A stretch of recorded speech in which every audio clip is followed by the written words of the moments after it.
From Modiphius Entertainment, Star Trek Lower Decks Buffer Time for 2 to 6 cool, scrappy underdogs.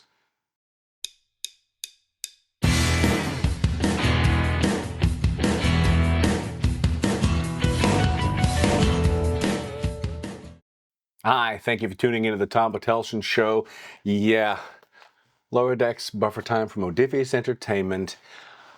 I love games. As you know, on this channel, I try to do a game every now and again. I don't play enough games in order to make it a game channel, but I love games. And when I found out that Modiphius, who does Star Trek Adventures, the second edition just came out, and they did Star Trek Captain's Log, some of my personally favorite books. When I found out they were going to do a Lower Decks game, I knew I would purchase it. I knew I would have it because I love Lower Decks so much, and I'm so sad that it is leaving after 5 seasons. And I don't know why. The answer is usually money. Why a show gets canceled or doesn't, I don't know who's watching and who isn't. It's so good. If you're not watching Star Trek Lower Decks, I don't know what to do. It's just so enjoyable. It makes fun of Star Trek while still being Star Trek. It enjoys in the love of what we all, I really watch it, enjoy it. It's fun. It takes place in the same universe as Star Trek Next Generation, Deep Space Nine, and Star Trek Voyager. It's in that same timeline, and it follows the crew of the Cerritos, a California-class starship, as they work on the lower decks and all of the things that happen to make a ship run. It's beautiful and it's wonderful. But this is a board game, card game. So, let's do what I always do. Let's talk about the box. This is a superior box. Why? Because it's got the magnet enclosure. Oh, just listen to it. Oh, that's very good. It's got a magnet enclosure, and it's got two sections for the cards go. The entire rule book is right there. That is the entirety of the rules. That's everything that you need to know how to play. The card stock is good and thick. It's nice, you know, they spent the money on the cards. Nothing worse than getting flimsy cards. These feel good. They will last a long, long time. And I almost forgot that. I love the little cheat sheets for the players. So everybody knows what to do on their turn, what it takes to score, and everybody gets one of these. And again, same card stock. How to play? Here's how you play.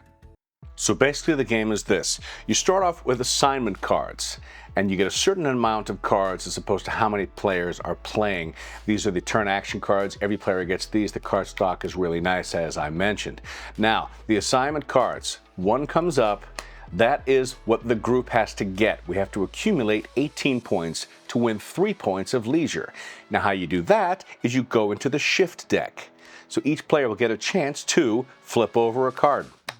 Now we've got 4 points. Now we've got 6 points. Now we've got 8 points going towards our total. During that time, instead of drawing a card, you can draw into your hand. Everyone will have two side projects to start the game with, and you can lay down one of those. Now we can try and get that. Now we already have enough to get that card and move that to our scoring pile. But we're trying to get to those points. But if an officer comes up, those are 2 officer points. If 4 officer points come up, then we are reprimanded. We will lose all the cards, reshuffle the deck, we will lose these cards, and we will lose a card already gained in our scoring pile. But you can affect all of these by using your Alpha Shift ability cards, which have great artwork on the back and on the face. And these cards can affect this deck on whether or not you're going to play a card or not. So you work as a team trying to avoid that from happening, trying to accumulate the cards, and then when you get a certain amount of points for a game of 4, 22 leisure points, and then you will win the game. Conversely, you will lose the game if they all pop up and you have to reshuffle the deck and you have run out of assignment cards. If you have no more assignment cards, then the game has beat you. So when do you play this game? When do you play Buffer Time? I'll tell you when. You play it in between your 2 big games, or you play it at the beginning of the night, or you play it at the end of the night. It's quick. It says it takes 30 minutes to play. It doesn't. It took us 15 minutes on 1 round. It's a quick game. You figure it out reasonably fast. I'm gonna say it's an easy game. Now, maybe we got the right cards to make it an easier game for us. Maybe if we played it a few more times, we might have lost. But I thought we were pretty good gamers on this, and the four of us that played it found it a pretty easy game. But it's pretty delightful to look at the pictures and to see, to see your old friends from the show pop up and whatnot. It's an inexpensive game, but it's a filler. A lot of people say it's a filler game. Before you're setting up Zombicide and Vader and Star Trek Ascendancy, somewhere in there you slide in Star Trek Lower Decks Buffer Time. It's a good, fun, cute little card game. And again, in a box that will never break and never go bad, and you'll have it forever sitting on your shelf. I love when they spend the time on the presentation of a game so you'll want to hang on to it for an awful long time.